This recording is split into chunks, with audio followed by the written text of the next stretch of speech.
Umabot na sa higit 2 million pesos ang penalty ng Maynila dahil sa coliform contamination ng ilang lugar sa Caloocan City noong nakaraang taon.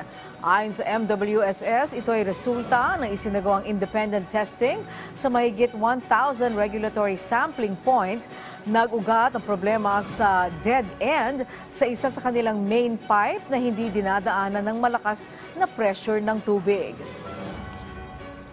Sa opisyal na pahayag ng Maynilad, sinabi nila na ayos na nila ang problema saka nagsagawa ng mga hakbang para malinis ang nakontaminang tubo. Mga kaasa umano ang publiko na ligtas inumin ang sinusupply nilang tubig.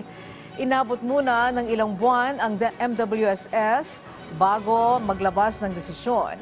Inaalam pa kasi nila kung may mga consumer na nagkasakit dahil sa insidente. Ibig sabihin nito aabot sa mahigit 500 piso ang balikbayad ng mga consumer na inaasahang magsisimula sa susunod na buwan.